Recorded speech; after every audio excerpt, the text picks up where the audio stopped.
Bem-vindos a um Papo do Alto. Nós nos propomos, através do Papo do Alto, a trazer uma palavra direta do trono de Deus para os nossos corações.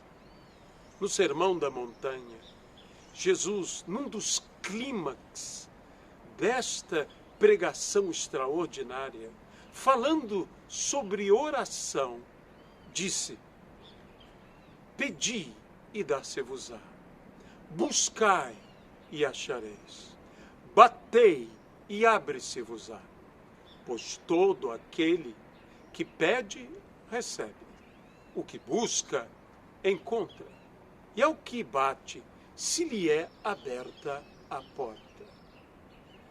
Há uma dinâmica de fé nestas palavras de Jesus. Não basta apenas pedirmos. Se pedirmos, com fé devemos buscar. E se buscamos, com fé devemos bater e devemos entrar. Disse o Senhor Jesus de uma forma maravilhosa: Pedi e dá-se-vos-á, pois todo o que pede, recebe. Desta maneira, o Senhor não apenas nos garante que dará aquilo que pedimos, mas mais do que isso, que nos garante que receberemos aquilo que Ele nos dá. Porque uma coisa é dar e outra coisa é receber. Mas quando você ora a Deus e pede ao Senhor, você tem não apenas a certeza que te será dado, você tem a convicção de que você receberá. Acrescentou ainda ao Senhor: buscai e achareis, pois todo o que busca, encontra. Achar e buscar parecem a mesma coisa. Aliás, achar e encontrar parece a mesma coisa. Mas, de fato, achar e encontrar não são tanto assim exatamente a mesma coisa. Porque achar é algo e encontrar é um pouquinho diferente. Encontrar é o resultado de uma ação proposital. E achar é o resultado de uma ação acidental. Isto quer dizer que quando eu busco, Deus nos garante que eu e você acharemos mais coisas do que buscamos. Porque não apenas encontraremos exatamente o que nós buscamos, mas acharemos muito mais coisas que não buscávamos. Assim, Deus nos dará até mesmo da riqueza das nações e dos tesouros escondidos.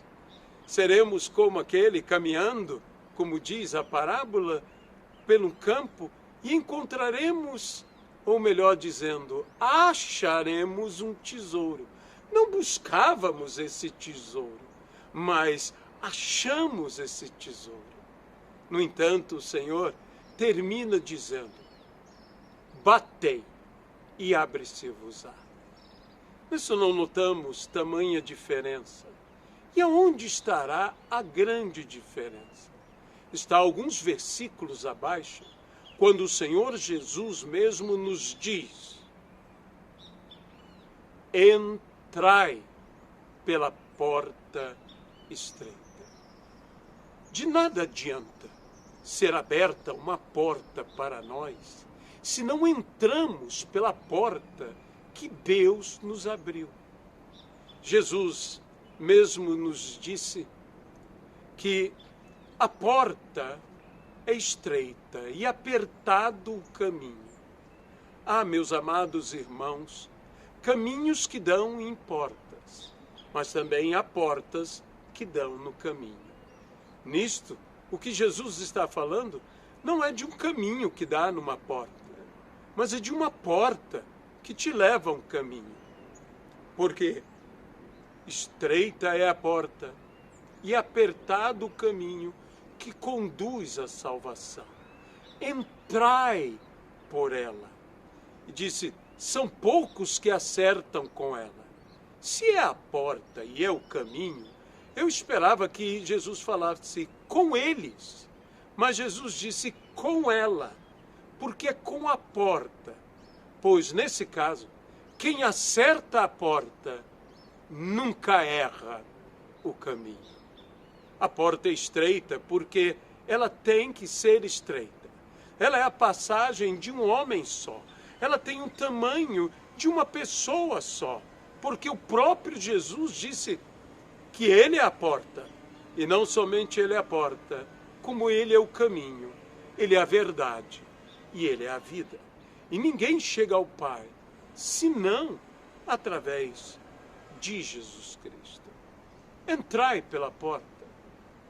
Interessante isto, porque o adversário, o nosso inimigo, bem sabe que a porta que Deus abre, ninguém fecha.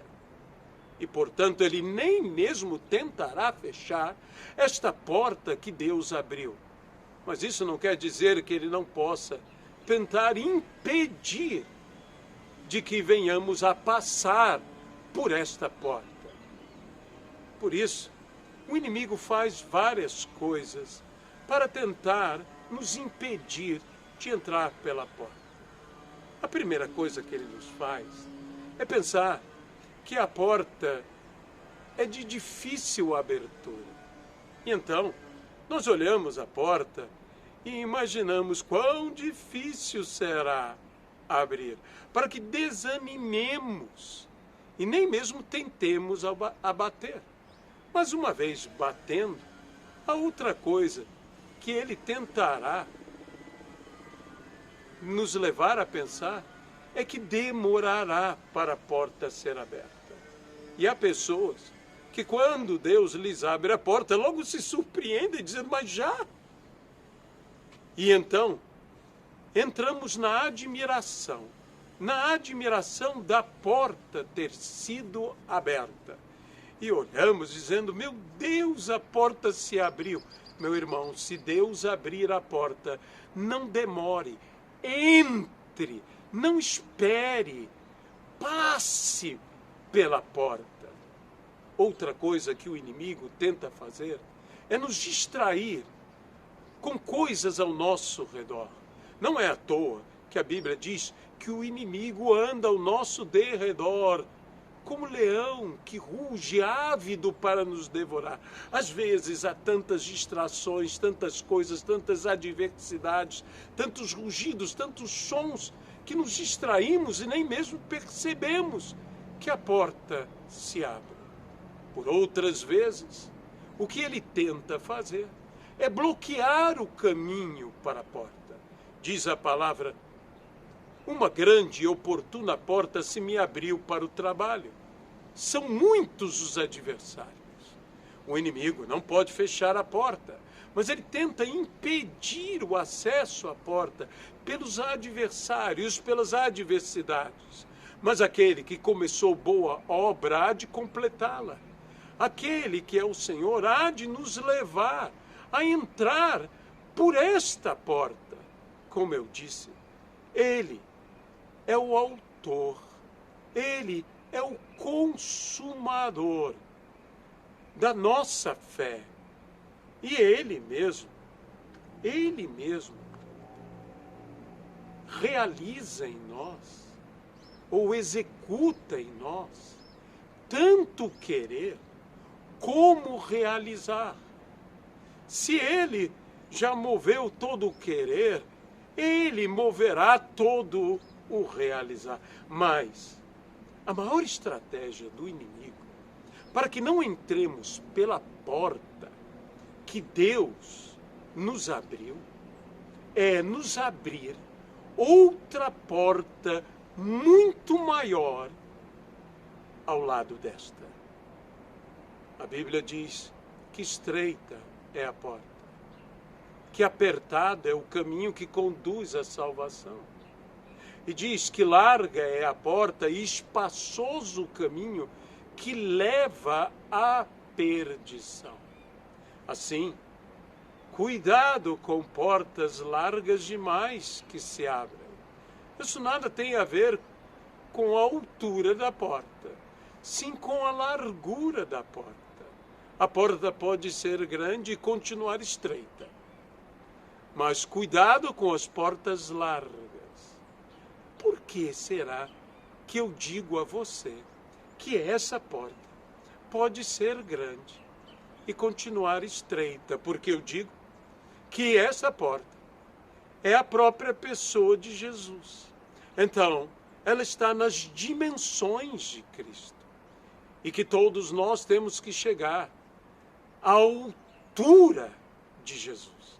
Veja que não se fala de outra dimensão neste versículo, senão até que todos cheguemos à perfeita estatura de Jesus Cristo. Por quê? Porque ele não só é a porta, ele não só é o caminho, a verdade e a vida.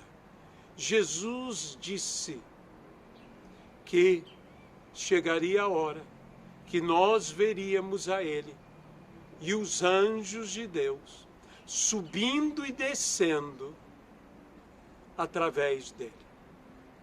Ora, no sonho de Jacó, viu Jacó uma escada que ligava o céu à terra, a terra ao céu. E quando viu ele essa escada, diz, e os anjos de Deus subiam e desciam por aquela escada. Lhes apresento a escada de Jacó, Jesus Cristo. Esse é um caminho que pode ser apertado, mas esse é um caminho que é, de fato, um caminho de subida. É uma escada, é para subirmos, é um caminho maravilhoso. Pedro nos diz que Cristo deixou o exemplo, que Cristo deixou o caminho. Essa palavra, no grego, que nós devemos seguir, o exemplo, o caminho de Cristo, é a palavra utilizada para aqueles que aprendiam a escrever, as crianças que aprendiam a escrever. No passado, o papyrus, que equivale ao papel, digamos, de hoje, era algo muito caro, de modo que os gregos ensinavam as crianças a escrever numa espécie de tábua de cera. E ali, eles escreviam, eles marcavam, eles escreviam palavras, e a criança tomava aquele estilete com o qual o professor havia escrito as palavras, e era o caminho, era o hipogramos, era esse caminho. E quanto mais ela escrevia, e escrevia, e escrevia, tanto mais se aprofundava, de modo que era um caminho impossível de se desviar, de sair. Meus irmãos, Jesus nos deixou um caminho impossível de nos desviar. Ele, que nos deu o exemplo, deixou o hipogramos. Ele toma as nossas vidas como o professor tomando a mão do seu aluno, escrevendo, fazendo que vivamos as mesmas palavras, que andemos, como diz o hino, pelo caminho que Cristo andou. Aqui é a pastora Luísa. Eu espero que essa palavra tenha servido de edificação para a sua vida. Que seja um papo do alto. Que seja a voz de Deus falando conosco. Porque o mais importante não são as palavras que um pregador fala, mas as palavras que não falamos, mas que nós todos escutamos, as palavras que o Espírito Santo fala. Que Deus os abençoe. E até a uma próxima oportunidade, a um próximo Papo do Alto.